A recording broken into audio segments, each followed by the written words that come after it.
100 episodes. I am at a loss for words. Over 3 years ago, I released the first video and I knew nothing. I had a bunch of raw cells. I had a vague idea of eventually having an electric sailboat. Really had no clue what I was getting myself into. Just saw some dolphins. I think they're gone already, but I have to be quicker with the camera next time. But oh, is it nice to be back underway again. Many years ago, I was watching an episode of Sail Life. Mads was deep into the middle of rebuilding Athena. And he was getting a lot of flack for all the work he was putting into a boat that most people didn't see the value in, couldn't understand why he would do it.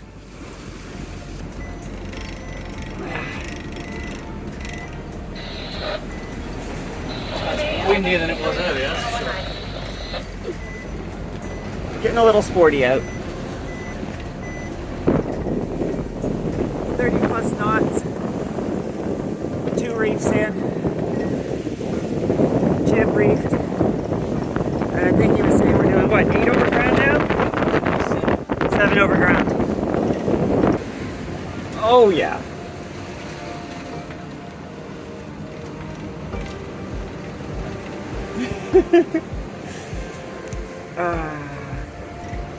Oh, I can see your friends there. There they are. There they are. And he made an offhand comment about how the refit, in his case rebuild, of Athena was part of the adventure. It was part of the reason he did it. That really struck with me. That's actually when I became a patron of his channel and remain so to this day. And I think the same thing really applies to me in this project. I find myself now, more than 3 years into this project, and I feel very much like I'm in the bowels of the project as well. And I feel sometimes like it's never going to end, that I'm never going to get on to actually traveling and exploring. This video is my first real offshore passage. It wasn't an extremely difficult one, it wasn't a very far one.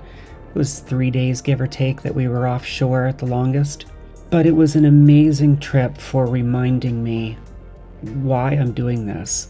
What is the purpose of all of this project? The building of the helm, the building of the batteries, learning embedded development, learning how to sail, buying the boat, fixing up the boat. It can be very easy to get lost in the minutiae of all the work that has to be done and feel overwhelmed with how much work is still to be done. A trip like the one shown in this video, it reminds me what the ultimate goal is.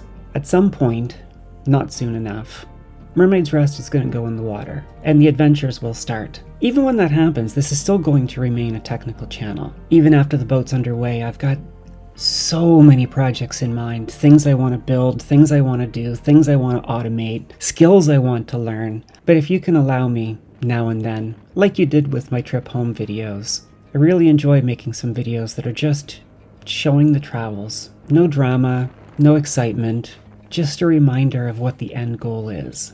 This little ship is SY Zora, flagged out of Ireland. In August of 2019, I was in Ireland with my nephew, and we were in town, and I said, hey, listen, can I come for a visit? And he was like, yeah, sure. So my nephew and I, after driving well over 1,000 kilometers around the island of Ireland, we came and stayed on this boat. On that day, I had no idea that I was ever going to buy a boat. We were just hanging out with someone I thought was pretty interesting. We motored out of Kinsale Harbour, out into the open water. He pointed the nose into the wind, raised the sails. She leaned over and he killed the engine. And in that moment, I had an epiphany. I grew up in the Maritimes. I've been around boats my entire life. And I never really thought much of them, which is kind of odd considering, the digital mermaid. But in that moment, I came to realize why. I didn't like the noise of the engine. I loved the boat. I loved being on the water. It was later that night, on a friend of Reese's boat, a Tradewinds 35. I was talking to the owner. She invited me inside, and I said out loud for the first time, I'm going to buy a sailboat. In the span of 24 hours, my life turned a full 90 degrees. Everything I had planned for the next 5 years was just out the window. I was going to buy a boat, I was going to learn to sail, and I was going to travel. As you've seen in the 99 previous videos, I spent a lot of time learning and getting ready for this adventure. In the spring of this year, Reese reached out to me. His fiancée wanted to head back to Ireland early and start looking for a place to stay. They want to start a family when they get home. That's why they're heading home. So he asked me if I would crew with him. Of course, I jumped on the opportunity and said yes. It was really just by coincidence, but also it was fairly poetic that the first time I ever lost sight of shore, truly lost sight of shore, was on the same boat that I fell in love with sailing. So this trip, on top of just being a fantastic little 2-week vacation, on top of it being an opportunity for me to really think about how I want to fit out Mermaid's Rest, more than just an opportunity to learn how to be a better sailor. It was an opportunity for me to remember why I'm doing this. I've mentioned in the last couple of videos how much I've been struggling with, well, everything. Between my father's health crisis, losing Tatters, Kepler becoming really sick, work being a lot, money being tight. I really needed this trip. This trip, I've got the recordings. I'm making this video, but I don't know if I have the skills to get across in video what this trip meant to me and how important it has been to get me back in my groove.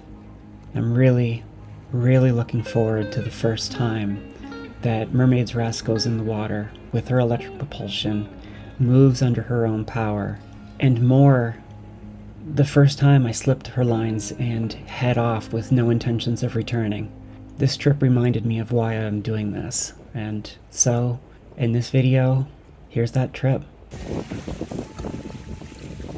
Day 2. Absolutely beautiful seas. We're doing about 6 knots. Yesterday was spicier, but gorgeous. Today's a bit more chill. Making good miles. Got about 22 to 24 hours to get to where we're going. Well, since we departed, we're, I don't know, 8, 9 hours in now. What a day. Absolutely gorgeous day.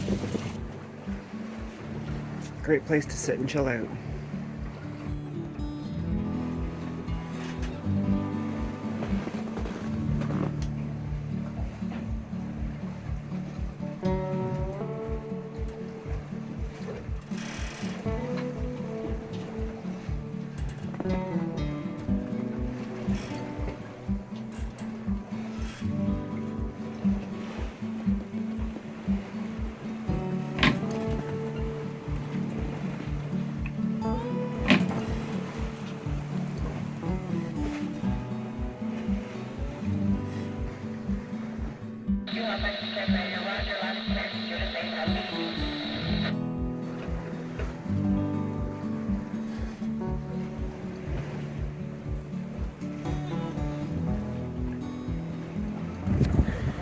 Morning of day 3, and we have a lock. I didn't look at the maps, I'm not exactly sure where we are, but yeah, relatively short one. Looks like we're going to rise. The gent said about 3 feet. Doesn't look like it's 3 feet, but whatever. It's much wetter today. Never did get proper rain boots, so now my feet are a bit dry, or a bit wet. Really pretty.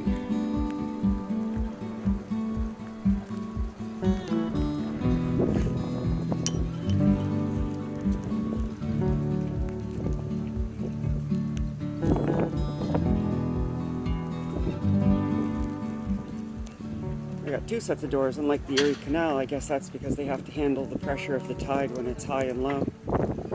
Just guessing, don't know if that's really what it is. But this one was open about 10 centimeters when we got here. The forward one is actually closed.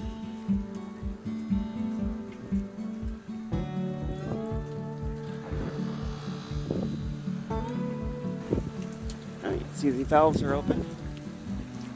You see the turbulence in the water. Oh yeah, you can see he cracked open the forward ones and the water's coming in. Apparently there's a bridge up ahead they have to swing out.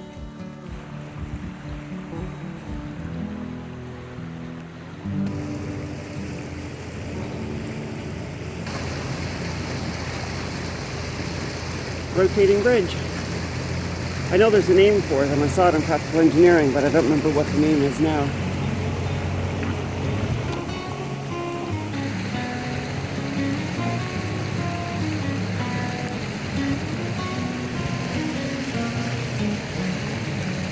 It's raining fairly hard.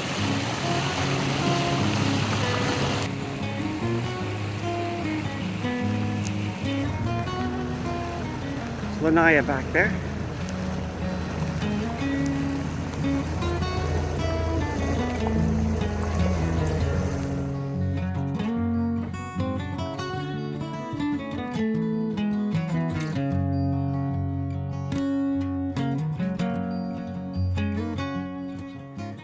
People enjoy the hot and keep it. It's overcast and cool, and this is my happy place. How peaceful is this?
Fairly fresh deer tracks.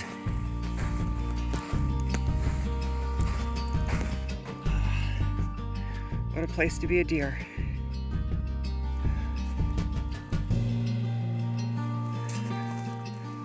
I can take this video and I can take some pictures, but you really gotta be here.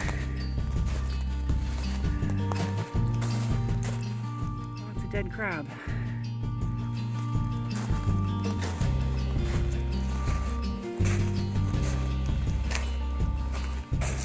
Old trees.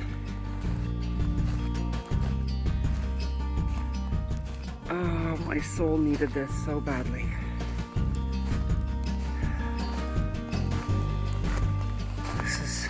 This is peaceful.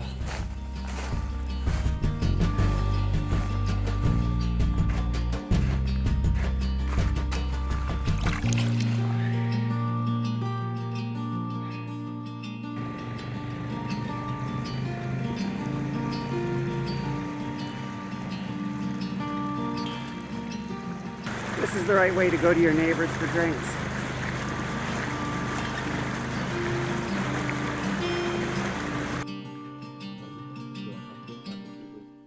Good, like cranking it up a bit. Bit of a squeeze.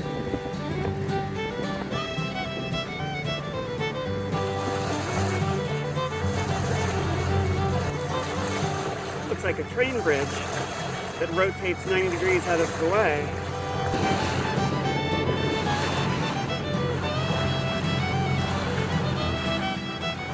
I don't think that's turned very much anymore. It's looking mighty rusty. Oh gosh, look at the metal.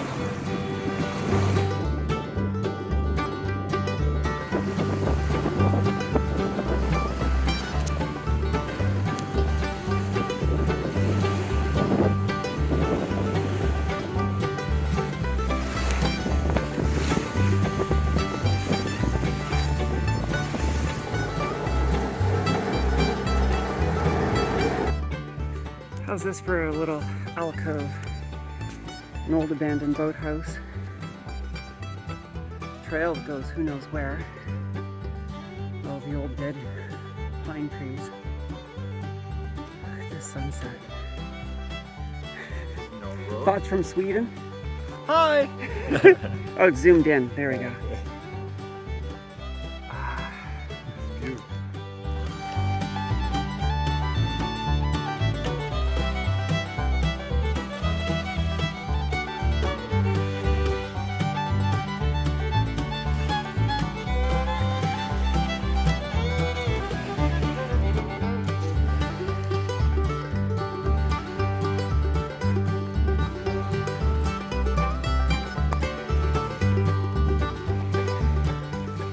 Pretty sure that's a beaver. It's far out though.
Starting our passage to St. John's. We were going to try to get to St. Pierre, which is a French enclave, archipelago, I can't remember exactly what it's called, just offside Newfoundland. But the winds are not favorable, so we're going to make a run straight for St. John's. 2 to 3 days. We set out this morning, we had a break for a couple of hours, did a little raft up with Linnea, and now we're back underway. Winds are okay. Not great. So far, not bad. Doing about 4 knots, 4.5 knots. About 1 meter seas, I think. We're close hauled, but as close hauled as we can possibly get. Settled in for passage. We've got a watch rotation, but it's not super strict. I'm going to carry on until about 1 o'clock or until I get tired. It's really peaceful. I think I could get used to this. I wonder if there's a treatment for this type of plastic. You always see the foggy headlights, right? And they have all those different tricks for shining them right up, making them clear again. Maybe someone in the comments knows. Going to be a really pretty sunset tonight. See Highlander on AIS. See Highlander off the bow.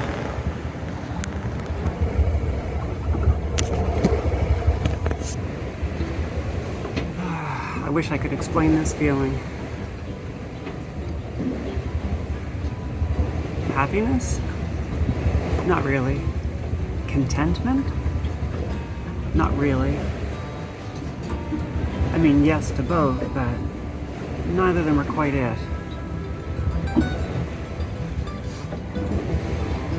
It just feels good. Check out the color of the water.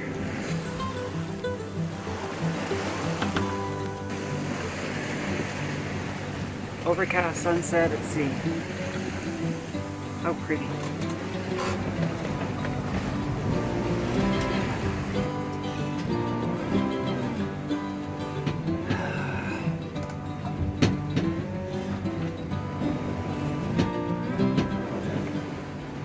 I need to listen to Traveling On by the Decemberists. Seems very appropriate right now.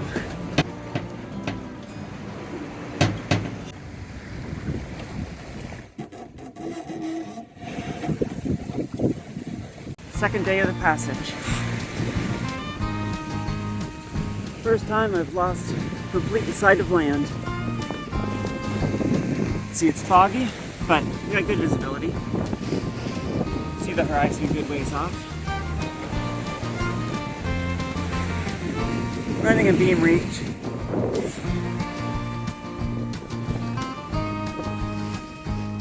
It's not too rolly.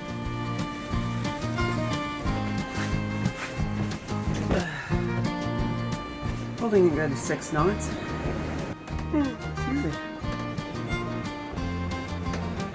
No cell signal, no internet. And we got Starlink, but it's expensive, so we turn it off. Just rolling for hours. About 10:15 now. I was on watch till about 1:30. Then Reese took over till about 7:30. Now it's my turn again. I have become an incredible fan of the monitor wind vane. No electricity and does a really good job at holding course. I've definitely got to get me one of those. Also, you can see where he put his life raft. I might do something similar if I've got enough space. Might have to hang mine off to the side. 8:30, 9:30, 10:30, 11:30, 12:30, 1:30. So I should be on watch till about 1:30. Then I'll have another lay down. 1:30. Fog is mostly burned off. It's really, really pretty out. Sails are full. She keeps wanting to turn to starboard, and when she does, she takes off, but that takes us south. So I'm trying to strike a balance. Day 2. Pretty much the end of my watch. I'll be going down again soon. Spent most of this watch reading up on how to do PWM, pulse width modulation, for controlling LEDs with ESP32. It's just reading theory. I'll have to sit down and actually do it for any of it to stick, but I think I've got a better idea of it now.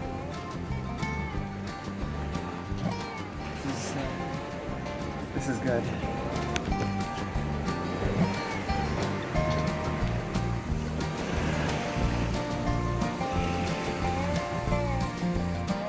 Starting my second watch for the day, 7:30 to 1:30. Get to watch the sunset. Saw some puffins earlier in the distance.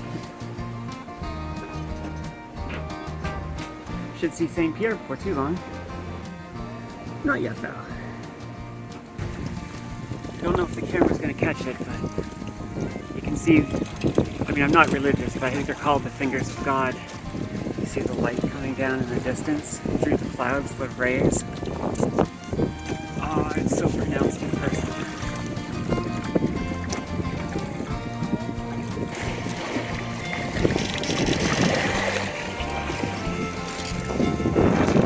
I have got to get one of these monitor wind vanes.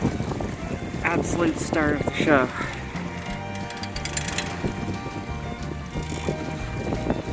Never used one before, but these lines, when you're tracking, if you start to drift off a little bit and you need to turn back to port, you give that a little clockwise turn. If you need to turn to starboard, you get a little counterclockwise turn. And to set it in the first place, just lift that up, turn it, wheel spins free, get it the course you want, drop it in. I don't really understand how it works yet, but I don't want to drop my phone now, but see the gearing there? The wind catches this and it goes forward and backwards. It causes the rudder to turn, and it causes these wheels to turn, which grab here and turns. All mechanical, no power whatsoever. This is so pretty. I wish everybody could be here and see it.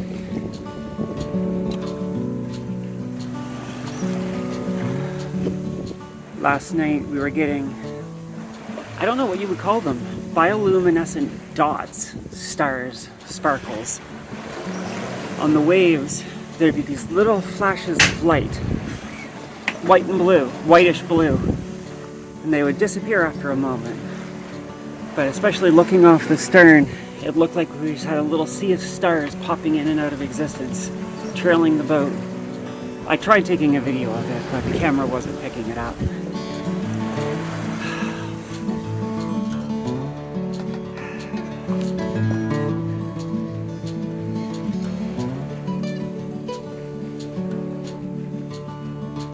Fucking pinch me.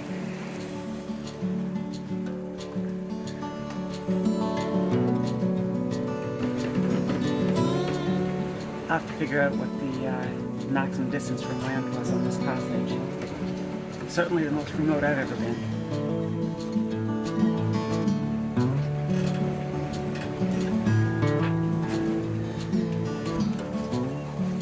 More than halfway through the Laurentian Strait now. Round up, come around going to St. John's. Well, back to watch.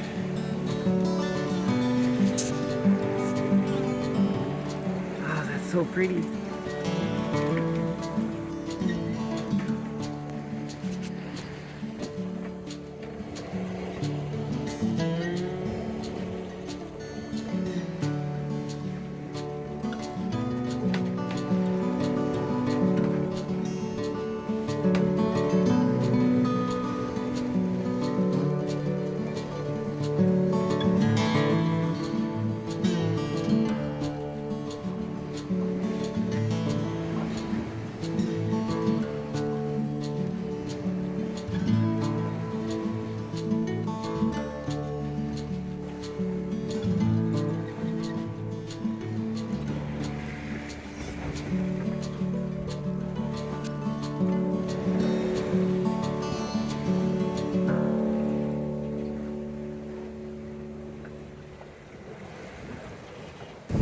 Fourth day. There's Newfoundland over there. Actually not too far from St. John's, but we're actually going to go around and in the back. I'll show you that later. We're going more or less dead downwind. We got wing on wing. That's how Mermaid went up the Atlantic on the trip home. Finally stopped raining. 4 days of 6 hours on, 6 hours off. It's an endurance test. It's pretty. But it's an endurance test. When this is over and I get home, I'll sit down and process everything. I've learned a lot. I've got a lot of things to realize. A lot of things to realize. That's not really a proper English, but it's not entirely wrong either. Still thinking things through. It's been quite the reality check on the difference between a performance cruiser and a proper ocean-going cruiser. Range on the battery is it's a lot to think about for doing this kind of travel. Nothing I can't solve, but definitely going to have to sit down and think about some things. Lisa and I were talking about, does this qualify as the North Atlantic? Or what does qualify as the North Atlantic? Technically, anything in the Atlantic Ocean north of the equator is North Atlantic, but that's not what people think about.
Dolphins!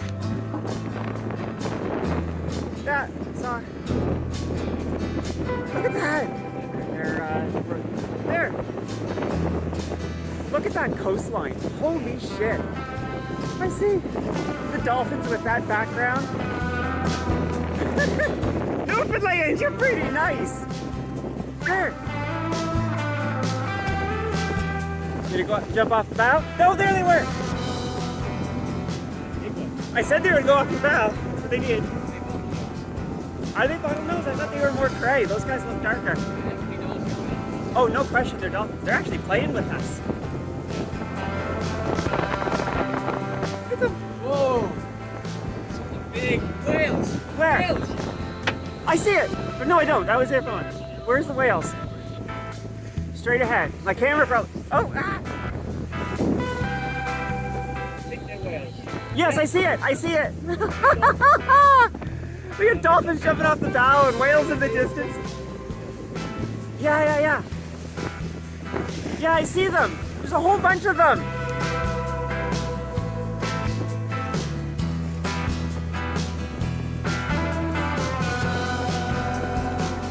I don't know if I'm getting in camera because I want to see it with my eyes as much as I want to record it. Look at it. He just keeps jumping right off the bow. Come on, buddy. There's one who keeps jumping off the starboard quarter. Ah, I missed him again. He's hidden by the sail.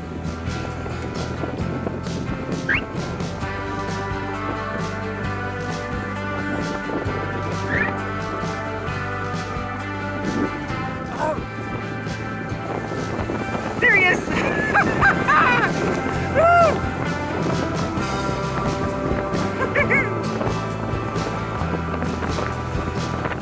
He keeps going off to our side. It's like he's going off to the side, loops around, and jumps again. So what'd you think of the whales and the dolphins? Cool. Just want to try and find him. Day 4 of 6-hour watches. Was pretty tired, but now I'm wide awake. I don't think the camera's doing that close.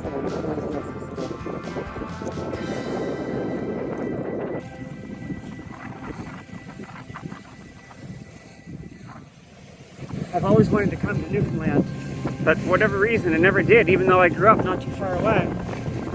And I love the idea that I'm finally going to be getting to Newfoundland by sail.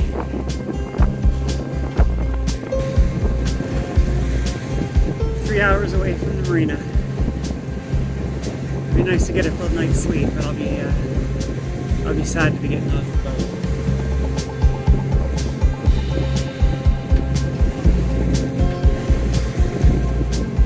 That's okay. I just have to keep building up skills, building up practice, getting more miles, and get to a point where I can safely do a crossing like the North Atlantic. Just needs time and practice. I'll say one thing for sure. Mermaid's Rest is going to do this trip. I don't know how or when, but she's going to do it. God, it's pretty here.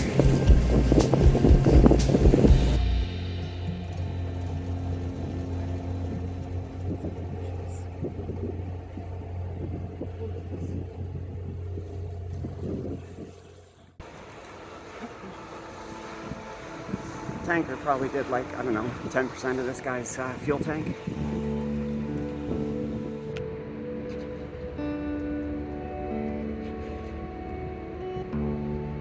I don't know if the camera's focusing on it, but that's real pretty over there.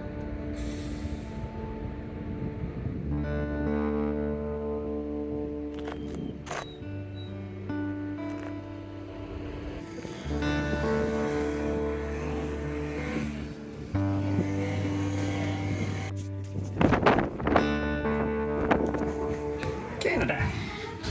We're friendly, honestly. Old Marconi and other wireless radio stuff.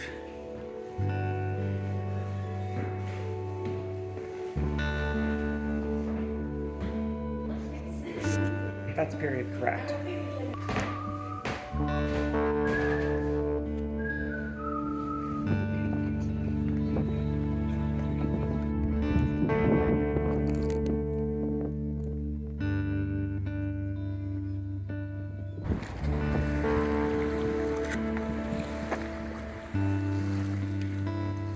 childish joke goes here.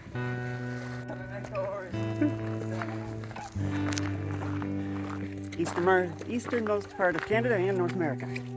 And absolutely typical maritimer weather. This is making me very homesick. It's beautiful. Welcome to Ireland. Yeah, Ireland and the Maritimes are pretty close. I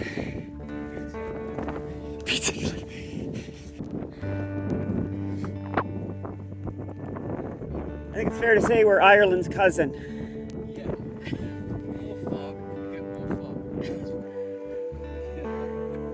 The oldest surviving lighthouse in Canada, 1836.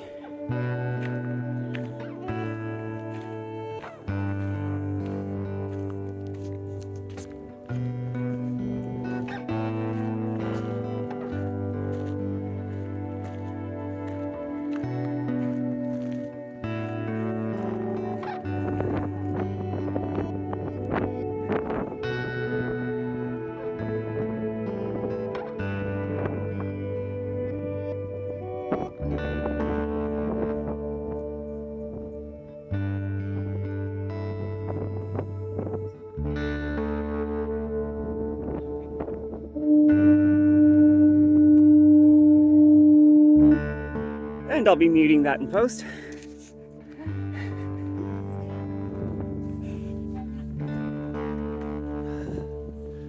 Look at that. You can't look at that because it's through the fence. There we go. God, this is beautiful.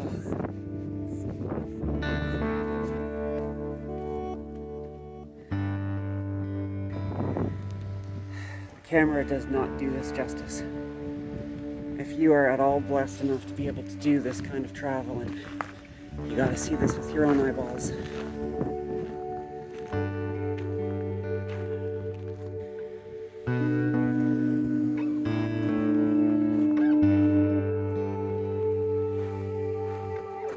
That's not for the tourists, that's for the ships. It's a functioning lighthouse.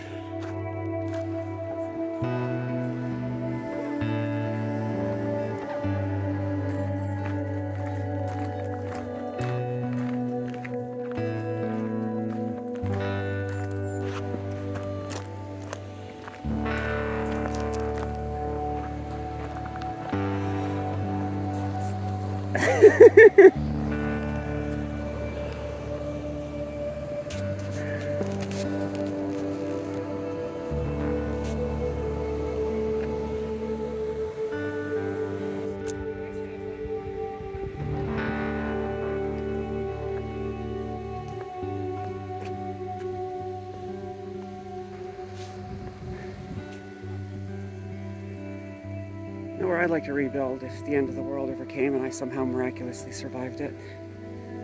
Look at this.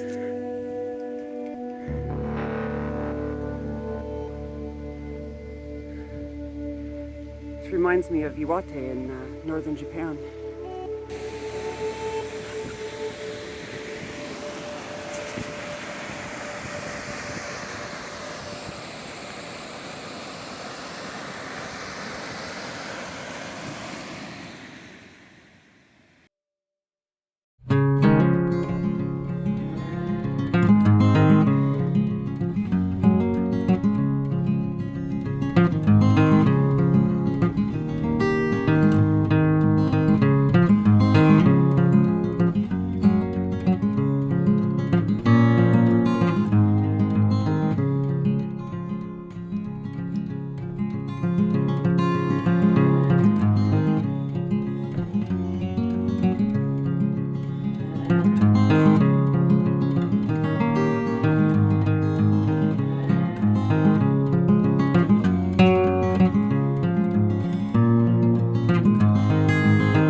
It's like the mountains just fade into nothing.